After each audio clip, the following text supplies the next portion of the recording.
ফুটপাতে ফুচকা বিক্রি করেই লাখপতি। আমাদের ফুচকা প্রতিদিন 50 কেজি 60 কেজি চলে যায়। একদিনে বিক্রি হয় 60 থেকে 70 হাজার টাকার ফুচকা। তার মানে বোঝাই যাচ্ছে যে এখানে ফুচকা বিক্রি করে লাখ লাখ টাকা ইনকাম করা হচ্ছে। প্রতিদিন আছে আলহামদুলিল্লাহ 60-70 কি হাজার। আমি মিরপুর থেকে মাঝে মাঝে আসি এই ফুচকাটা খাওয়ার জন্য শুধু। প্রতিদিন প্রায় 60 কেজি ফুচকায় দেয়া হয় 150 কেজি দই। দই এখন বর্তমানে লাগতেছে 150 কেজি। ভাইরাল কোনো কিছু কিন্তু অ্যাকচুয়ালি মজা হয় না, কিন্তু এই ভাইরাল ফুচকাটা আসলেই মজা। প্রায় 500 থেকে 600 প্লেট ফুচকা অথবা তার থেকেও বেশি প্লেট ফুচকা বিক্রি হয় প্রতিদিন এই রাস্তায়। একটা হিসাব রাখা সম্ভব না, অনেক সেল তো 300-400 প্লেটের উপরে। এর চেয়ে আরো বেশি। সো বন্ধুরা দেখতে পাচ্ছেন আমার পিছনে কি পরিমাণে ক্রাউড। এই ক্রাউডটা কিন্তু শুধুমাত্র এখানকার ভাইরাল দই ফুচকা খাওয়ার জন্য। প্রথম আমার শিখিয়ে দিয়েছে আমার বাবা, আর আচ্ছা। আমি আর কি শুরু করছি। আপনার কত বছর হচ্ছে ফুচকার? আমাদের এখানে 16 বছর, ছোটকাল থেকে আর 130 টাকা এখানে 8 পিস দেয় এবং এই ফুচকার শেলগুলো কিন্তু বেশ বড়।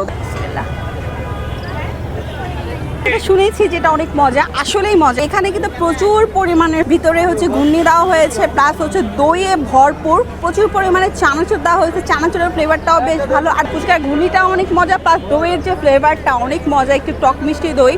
তো সব মিলে এই ফুচকাটা খেতে আসলে অনেক মজা, আমার কাছে খুবই ভালো লেগেছে, আমি অবশ্যই রিকমেন্ড করব। লোকেশন হচ্ছে গুলশান 2 গোল চত্বরের পাশের গলিতে। যদি আরেকটু সহজ করে বলা যায় তাহলে এখানে আছে বার্গার কিং এবং তার পাশে আছে সুলতান ডাইন। সুলতান ডাইন বার্গার কিং এর একদম নিচেই কিন্তু আপনারা পেয়ে যাবেন ভাইরাল এই ফুচকার দোকানটি।